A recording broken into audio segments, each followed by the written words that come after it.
इस वीडियो में हम पढ़ेंगे यथार्थवाद, रियलिज्म।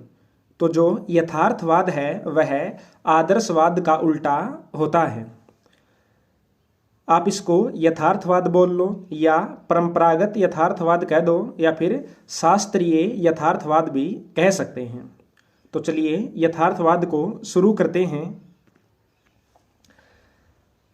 यथार्थवाद शक्ति, विस्तार, राष्ट्रहित व युद्ध पर बल देता है। सुरक्षा व उत्तरजीविता किसी राष्ट्र का मुख्य लक्ष्य होता है। तो जो यथार्थवाद है वह शक्ति, विस्तार, राष्ट्रहित, युद्ध आदि बातों पर बल देता है और इसके अनुसार प्रत्येक राष्ट्र का सबसे सर्वोच्च लक्ष्य या प्रमुख लक्ष्य सुरक्षा और उत्तरजीविता होता है। उसके बाद है शांति के लिए शक्ति संतुलन, भय का संतुलन, सुरक्षा द्विधा आदि साधनों का प्रयोग किया जाता है। तो यथार्थवादी मानते हैं कि विश्व में या अंतर्राष्ट्रीय व्यवस्था में शांति स्थापित करने के लिए जो साधन हैं वे हैं शक्ति का संतुलन, भय का संतुलन और सुरक्षा द्विधा।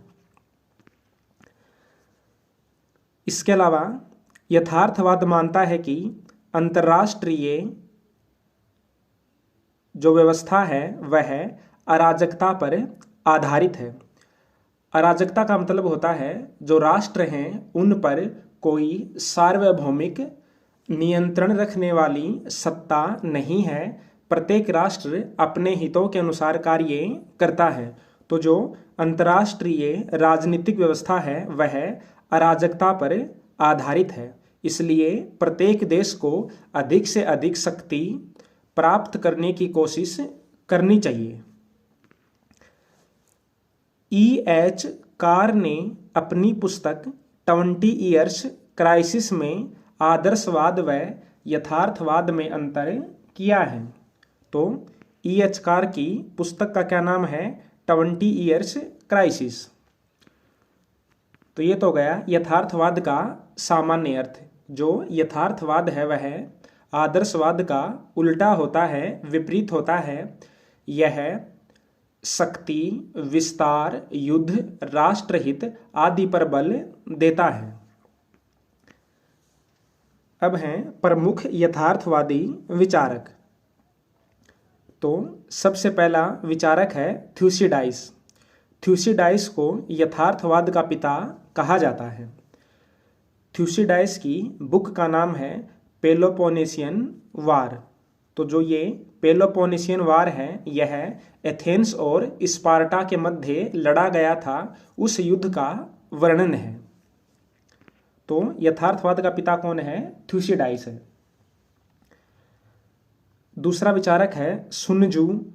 तीसरा है कौटिल्य, और कौटिल्य की पुस्तक का नाम आप सभी को पता है जिसका नाम है अर्थशास्त्र। चौथा विचारक है मैकियावली। मैकियावली की पुस्तक का नाम है द प्रिंस। पांचवा है हॉब्स। छठा विचारक है रूसो और सातवां है क्लोजेविट्ज। तो ये तो हैं प्राचीन विचारक, यथार्थवाद के प्राचीन विचारक। अब देखते हैं आधुनिक विचारक। आधुनिक विचारकों में सबसे पहला नाम आता है मार्गेंथाउ का। मार्गेंथाउ को यथार्थवाद का पर्याय कहा जाता है क्योंकि आधुनिक समय में यथार्थवाद पर सबसे अच्छा कार्य मार्गेंथाउ ने ही किया है। मार्गेंथाउ को अंतर्राष्ट्रीय संबंधों का पोप भी कहा जाता है। दूसरा विचारक है E.H. कार। E.H. कार की पुस्तक का क्या नाम है? 20 ईयर्स क्राइसिस, यानी कि 20 वर्षों का संकट। कब से कब तक? 1919 से लेकर के 1939 तक। तीसरा विचारक है नेबूर। चौथा है स्पाइकमैन। पांचवा है जॉर्ज कैनन। छठा है हेनरी किसिंजर, और हेनरी किसिंजर की बुक का नाम है डिप्लोमेसी। कब लिखी थी? 1994 में। सातवां है जॉर्ज स्वार्जनबर्गर और आठवां है क्विंसी राइट। तो जो ये आधुनिक विचारक है, इसमें सबसे जो महत्वपूर्ण विचारक है वो है मार्गेंथाउ। मार्गेंथाउ का यथार्थवाद हम आगे पढ़ेंगे। ठीक है, तो अभी तक हमने क्या पढ़ा है, यथार्थवाद की भूमिका या उसके बारे में सामान्य जानकारी, उसके बाद में यथार्थवाद से संबंधित प्रमुख विचारक, जिसमें दो प्रमुख हैं। सबसे पहला है थ्यूसिडाइस, जिसको यथार्थवाद का पिता भी कहा जाता है, और उसके अलावा एक विचारक है मार्गेंथाउ। अब देखते हैं यथार्थवादियों के मुख्य विचार, और ये विचार आदर्शवाद के बिल्कुल विपरीत होंगे। पहला विचार है मानव स्वभाव से स्वार्थी व हिंसक होता है, अतः अंतर्राष्ट्रीय राजनीति में युद्ध, शक्ति व सुरक्षा आवश्यक तत्व हैं। तो यथार्थवादियों का पहला विचार क्या है कि मानव का स्वभाव बुरा होता है, इसलिए अंतर्राष्ट्रीय राजनीति में संघर्ष और युद्ध होते हैं। जबकि आदर्शवाद क्या मानता है कि मानव का स्वभाव अच्छा होता है, इसलिए अंतर्राष्ट्रीय राजनीति में सहयोग और शांति की स्थापना की जा सकती है।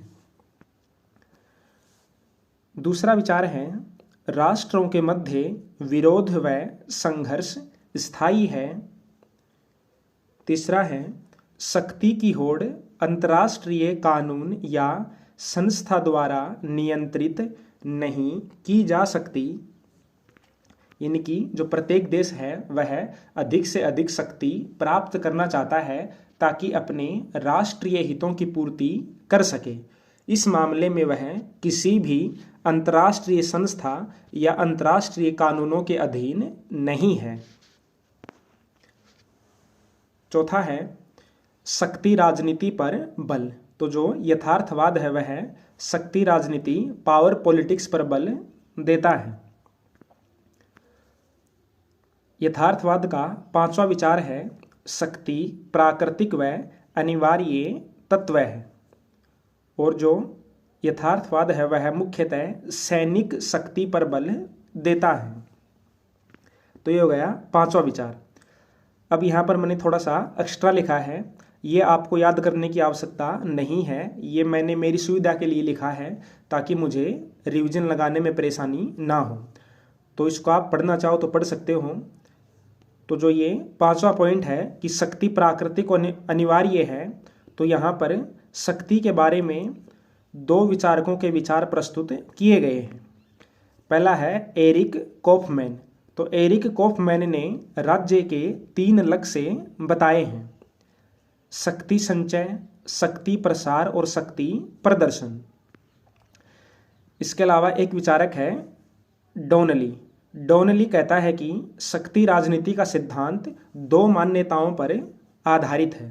पहला है अहम भाव और दूसरा है राज्य व्यवस्था।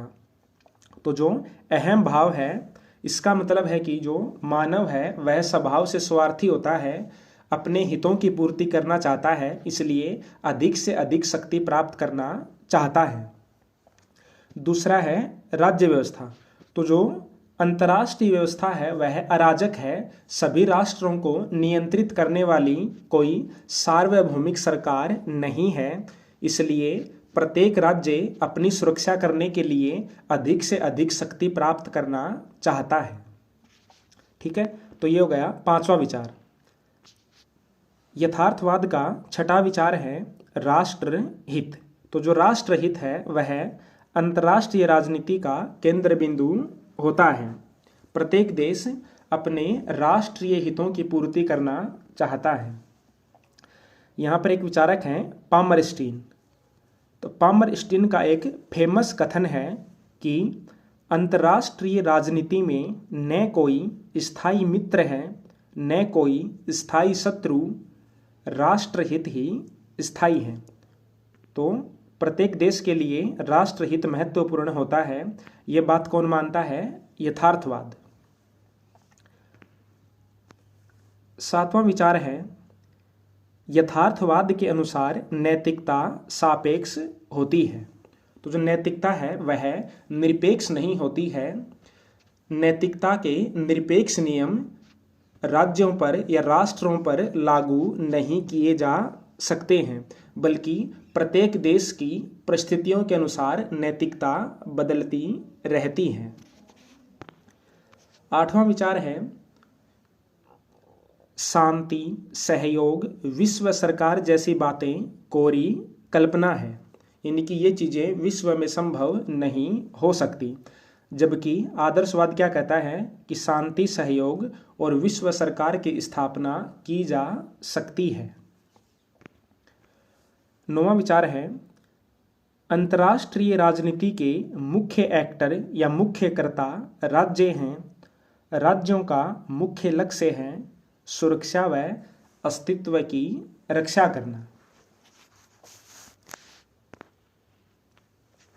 10वां विचार है या 10वीं विशेषता है शांति की रक्षा के उपाय, यानी कि विश्व में शांति बनी रहे इसके लिए कौन कौन से उपाय किए जा सकते हैं।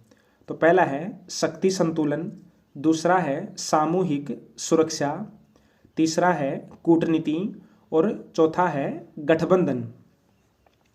तो जो शक्ति संतुलन है और सामूहिक सुरक्षा है इसके ऊपर अलग से वीडियो बनाया हुआ है, अगर आप इनको समझना चाहते हैं तो वो वीडियो देख सकते हैं। तो ये तो गए यथार्थवाद के मुख्य विचार या यथार्थवाद की मुख्य विशेषताएं। इसके अलावा यथार्थवादी 3S पर बल देते हैं। तो 3S कौन कौन से हैं? पहला है स्टैटिज्म, दूसरा है सर्वाइवल और तीसरा है सेल्फ हेल्प। तो स्टैटिज्म का मतलब है राज्यवाद, दूसरा है सर्वाइवल, सर्वाइवल का मतलब है अस्तित्व की रक्षा करना। तो प्रत्येक राज्य या प्रत्येक राष्ट्र अपने अस्तित्व की रक्षा करना चाहता है। तीसरा है सेल्फ हेल्प। तो जो ये अंतर्राष्ट्रीय राजनीति है इसमें प्रत्येक देश को स्वयं की मदद करनी होती है, कोई देश दूसरे देश की सहायता नहीं करता है। अब देखते हैं यथार्थवाद से संबंधित प्रमुख विचारक। वैसे इन विचारकों को हम पहले भी देख चुके हैं लेकिन एक बार फिर से देख लेते हैं। पहला है थ्यूसिडाइस। थ्यूसिडाइस क्या है? यथार्थवाद का पिता कहा जाता है। और थ्यूसिडाइस की बुक कौन सी है? द हिस्ट्री ऑफ पेलोपोनेशियन वार। और ये वार कौन सा है? एथेंस व स्पार्टा के मध्य युद्ध का वर्णन है और इस युद्ध का वर्णन शक्ति राजनीति के रूप में किया गया है, पावर पॉलिटिक्स के रूप में किया गया है। दूसरा है सुनजू और सुनजू की बुक का नाम है द आर्ट ऑफ वार। तीसरा विचारक है मैकियावली। मैकियावली की बुक है द प्रिंस। चौथा है हॉब्स। हॉब्स की बुक है लेवियाथन। इसके अलावा और भी विचारक हैं जैसे कौटिल्य है, हॉब्स है, रूसो है। ठीक है, ये तो हैं पहले के विचारक। अब देखते हैं स्वतंत्र विषय के बाद के विचारक, यानी कि जब अंतर्राष्ट्रीय संबंधों का अध्ययन अलग से एक विषय के रूप में किया जाने लगा है उसके बाद से कौन कौन से प्रमुख विचारक हुए हैं। तो पहला विचारक है E.H. कार। तो जो E.H. कार है उसकी बुक का नाम है द 20 ईयर्स क्राइसिस, 1919 से 1939। इस बुक में आदर्शवाद की मूल मान्यताओं को चुनौती दी गई है। पेरिस शांति सम्मेलन 1919 की आलोचना की है। अब जो पेरिस शांति सम्मेलन है उसकी आलोचना क्यों की है? क्योंकि जो शांति सम्मेलन है वह आदर्शवाद पर आधारित था, जबकि जो E.H. कार है वह एक यथार्थवादी विचारक है। और हम जानते हैं कि आदर्शवाद और यथार्थवाद एक दूसरे के विपरीत हैं। तो पहला विचारक होगा E.H. कार। अब दूसरा है मार्गेनथाउ। ये बहुत फेमस विचारक है और एग्जाम में यहाँ से काफ़ी बार क्वेश्चन पूछे जाते हैं। अब हम पढ़ेंगे मार्गेनथाउ का यथार्थवाद। यहूदी जर्मन मार्गेनथाउ शिकागो विश्वविद्यालय में प्रोफेसर थे। मार्गेनथाउ को यथार्थवाद का पर्यायवाची कहा जाता है। और मार्गेनथाउ को यथार्थवाद का पर्यायवाची किसने कहा है? गाजी अलगोर्सवी ने कहा है। मार्गेनथाउ को अंतर्राष्ट्रीय राजनीति का पोप कहा जाता है। पोप का मतलब है जो बहुत सारी बातें जानता हो। तो मार्गेनथाउ को यथार्थवाद का पर्यायवाची किसने कहा है? गाजी अलगोर्सवी ने कहा है। और इसके अलावा मार्गेनथाउ को अंतर्राष्ट्रीय राजनीति का पोप भी कहा जाता है। अब देखते हैं मार्गेनथाउ के प्रमुख कथन। पहला कथन है, अंतर्राष्ट्रीय राजनीति शक्ति के लिए संघर्ष है। दूसरा है, शक्ति साधन और साध्य दोनों हैं। इसका मतलब हुआ कि प्रत्येक देश अधिक से अधिक शक्ति प्राप्त करना चाहता है। तो ये तो क्या हो गया? साध्य हो गया। इसके अलावा जो शक्ति है वह अंतर्राष्ट्रीय हितों को प्राप्त करने का साधन भी है। तो शक्ति साधन भी है और साध्य भी है। मार्गेनथाउ का तीसरा कथन है, शक्ति मनोवैज्ञानिक है। शक्ति का तात्पर्य है राजनीतिक शक्ति जो बल व सैन्य उपयोग से अलग है। तो मार्गेनथाउ मुख्यतः शक्ति को मनोवैज्ञानिक शक्ति मानता है। मार्गेनथाउ का चौथा कथन है, वर्तमान परमाणु युग शक्ति संतुलन का स्वर्ण युग है, गोल्डन एज है। तो ये तो गए मार्गेनथाउ के प्रमुख कथन। इसके अलावा केनेथ वाल्टज ने मार्गेनथाउ के यथार्थवाद को परंपरागत यथार्थवाद कहा है। जब हमने शुरू में पढ़ा था तो मैंने कहा था कि यथार्थवाद बोल लो या परंपरागत यथार्थवाद कह दो या फिर शास्त्रीय यथार्थवाद कह दो, तीनों की एक ही बात है। तो केनेथ वाल्टज ने मार्गेनथाउ के यथार्थवाद को परंपरागत यथार्थवाद कहा है। तो मार्गेनथाउ की 3 बुक्स हैं जो यहाँ पर, पहली बुक है वह बहुत ज़्यादा इम्पोर्टेंट है। पहली बुक क्या है? Politics among nations, the struggle for power and peace. कब लिखी गई थी? 1948 में। दूसरी बुक है in defence of the national interest, 1951। तीसरी है scientific man versus power politics. ठीक है, अब देखते हैं मार्गेनथाउ के यथार्थवाद के नियम।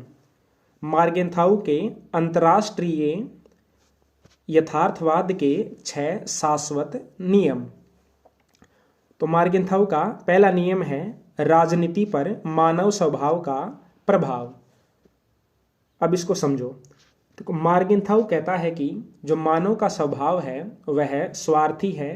मानव केवल अपने हितों की पूर्ति करना चाहता है, वह अधिक से अधिक शक्ति प्राप्त करना चाहता है। और जो राष्ट्र होते हैं, जो राज्य होते हैं, उन पर भी व्यक्ति ही शासन करते हैं। तो इसलिए जो व्यक्ति का स्वभाव है वही स्वभाव देश का भी होता है। प्रत्येक देश, प्रत्येक राष्ट्र अपने राष्ट्रीय हितों की पूर्ति के लिए अधिक से अधिक शक्ति प्राप्त करना चाहता है। तो ये तो हो गया पहला पॉइंट कि अंतर्राष्ट्रीय राजनीति पर मानव स्वभाव का प्रभाव पड़ता है। दूसरा है राष्ट्रीय हितों की प्रधानता। अंतर्राष्ट्रीय राजनीति का केंद्र बिंदु राष्ट्रहित है। ठीक है, और राष्ट्रीय हित राष्ट्रीय शक्ति के रूप में होते हैं। तो जो अंतर्राष्ट्रीय राजनीति है उसका केंद्र बिंदु क्या है? राष्ट्रहित। प्रत्येक राष्ट्र अपने राष्ट्रीय हितों की पूर्ति हर कीमत पर करना चाहता है। और जो राष्ट्रीय हित हैं वो किसके रूप में होते हैं? राष्ट्रीय शक्ति के रूप में होते हैं। क्योंकि जब राष्ट्र के पास शक्ति होगी तभी वह अपने राष्ट्रीय हितों की पूर्ति कर पाएगा। मार्गेंथाउ ने राज्यों के बीच सत्ता के लिए संघर्ष के 3 बुनियादी तरीके बताए हैं। अब चाहो तो इसको छोड़ सकते हो, ये याद करना बिल्कुल भी आवश्यक नहीं है। तो 3 बुनियादी तरीके कौन से हैं? पहला है यथास्थितिवादी, दूसरा है साम्राज्यवादी और तीसरा है प्रतिष्ठा को प्राप्त करने के रूप में। तो आप इन तीनों को छोड़ देना, ये जरूरी नहीं है, ठीक है, इंपॉर्टेंट नहीं है। तीसरा नियम है राष्ट्रीय हित का कोई निश्चित अर्थ नहीं होता है। इसका मतलब है कि राष्ट्रीय हित हमेशा समय और परिस्थितियों के अनुसार बदलते रहते हैं। तो इसमें देखते हैं, पहला पॉइंट है इसमें, राष्ट्रहित सदैव परिवर्तनशील होते हैं। राष्ट्रहित पर 3 आवरण होते हैं। 3 आवरण कौन कौन से हैं?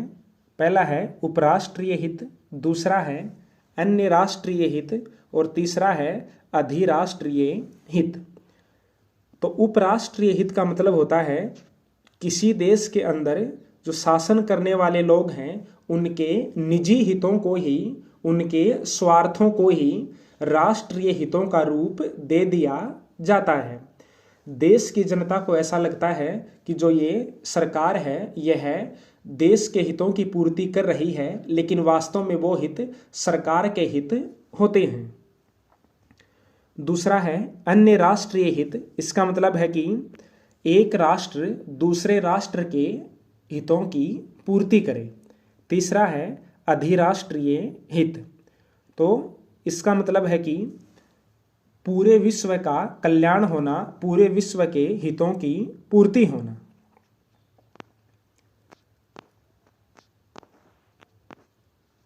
अब मार्गेंथाउ 2 प्रकार के राष्ट्रीय हित बताता है। पहला है स्थिर या मार्मिक हित और दूसरा है अस्थिर या गौण हित। स्थिर या जो मार्मिक हित होते हैं वे ज़्यादा महत्वपूर्ण होते हैं और जो गौण हित हैं वे कम महत्वपूर्ण होते हैं। तो राष्ट्रीय हितों पर भी एक अलग से वीडियो बनाया हुआ है, आप चाहो तो वो वीडियो देख सकते हो। तो स्थिर हित कौन कौन से होते हैं? जैसे किसी राष्ट्र की एकता अखंडता की रक्षा करना और इन हितों के साथ राज्य कोई भी समझौता करने के लिए तैयार नहीं होता है, जबकि जो गौण हित हैं उनके संदर्भ में कोई भी राज्य समझौता कर सकता है। मार्गेंथाउ का चौथा नियम है विवेक अंतर्राष्ट्रीय राजनीति का उच्चतम मूल्य है। इसमें है अमूर्त नैतिक नियम राजनीति पर लागू नहीं किए जा सकते। अंतर्राष्ट्रीय राजनीति में विवेकपूर्ण निर्णय लिए जाते हैं, भावना व नैतिकता में बहकर निर्णय नहीं लिए जाते हैं। तो चौथा पॉइंट क्या है कि जो अमूर्त नैतिक नियम होते हैं उनको अंतर्राष्ट्रीय राजनीति में लागू नहीं किया जा सकता है। प्रत्येक राष्ट्र है वह नैतिकता में बहकर के निर्णय नहीं लेता है, बल्कि तार्किक रूप से निर्णय लेता है, विवेकपूर्ण निर्णय लेता है। 5वां नियम है राष्ट्रों के नैतिक मूल्य सार्वभौमिक मूल्यों से अलग होते हैं। तो राष्ट्रों के नैतिक मूल्य अलग होते हैं और जो सार्वभौमिक नैतिक मूल्य हैं वो अलग होते हैं। सार्वभौमिक नैतिक मूल्यों को किसी राष्ट्र पर लागू नहीं कर सकते। राष्ट्रों का नैतिक मूल्य है सुरक्षा व शक्ति, जबकि सार्वभौमिक मूल्य है शांति व सहयोग। तो दोनों अलग अलग हो गए ना, कि राष्ट्रों का नैतिक मूल्य क्या है? अधिक से अधिक शक्ति प्राप्त करना और अपनी राष्ट्रीय सुरक्षा को बनाए रखना, जबकि सार्वभौमिक नैतिक मूल्य क्या होता है? शांति व सहयोग की स्थापना करना। मार्गेंथाउ का छठा नियम है अंतर्राष्ट्रीय राजनीति की स्वायत्तता।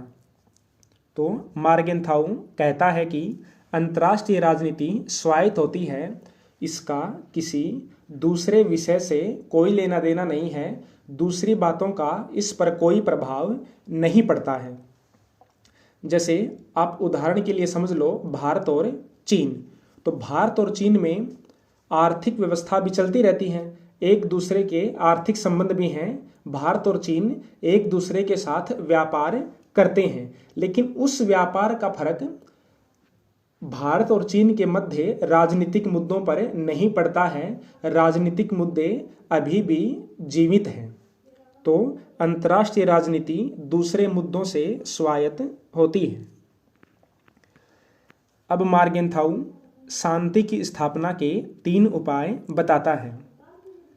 पहला उपाय है प्रतिबंध द्वारा शांति, जैसे कि निशस्त्रीकरण करना या समझौते करना। दूसरा है रूपांतरण, जो संघर्षशील समाज है उसको विश्व समाज के रूप में रूपांतरित कर देना। तीसरा है परस्पर सुलह द्वारा शांति, इसके अंतर्गत कूटनीति आती है, डिप्लोमेसी आती है, और जो ये कूटनीति है यह ऊपर वाले दोनों उपायों से ज़्यादा श्रेष्ठ है। ठीक है, तो ये हमने क्या कर लिया है, मार्गेंथाउ का यथार्थवाद। मार्गेंथाउ के यथार्थवाद के 6 नियम होते हैं। अब एक विचारक है बेरी जुबान। बेरी जुबान कहता है कि यथार्थवाद उनका प्राकृतिक घर है जो रूढ़िवादी विचारधारा की ओर झुके हुए। तो जो यथार्थवाद है वह क्या है, एक रूढ़िवादी विचार है कि शक्ति हो, शक्ति के लिए संघर्ष हो, सभी देशों को अपने राष्ट्र हितों की पूर्ति करनी चाहिए, राष्ट्र हितों के लिए युद्ध भी किए जा सकते हैं। तो ये क्या है, एक रूढ़िवादी विचार है, एक परंपरागत विचार है। अब थोड़ी सी देख लेते हैं यथार्थवाद की आलोचना। तो सबसे पहली आलोचना क्या होती है कि यथार्थवाद सहयोग व शांति की उपेक्षा कर देता है। यह केवल संघर्ष, राष्ट्रहित, राष्ट्रीय शक्ति, युद्ध, इन सभी बातों पर बल देता है। यह सहयोग व शांति की बात नहीं करता। अब कुछ विचारक हैं जो यथार्थवाद की आलोचना करते हैं। उनमें सबसे पहला विचारक है नेबुर। नेबुर कहता है कि आदर्शवादी प्रकाश की संतानें हैं तथा यथार्थवादी अंधकार की संतानें हैं। आदर्शवाद की नीतियां दीर्घकालिक हैं, जबकि यथार्थवाद अल्पकालिक उद्देश्यों की पूर्ति करता है।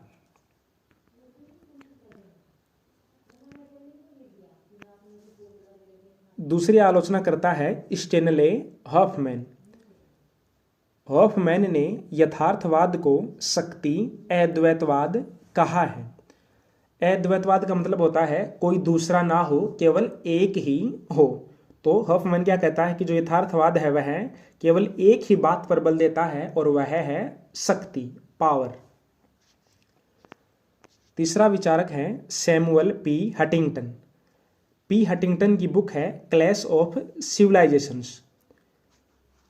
यह कहता है कि अंतर्राष्ट्रीय राजनीति में अब राष्ट्र राज्यों का नहीं बल्कि सभ्यताओं का संघर्ष है।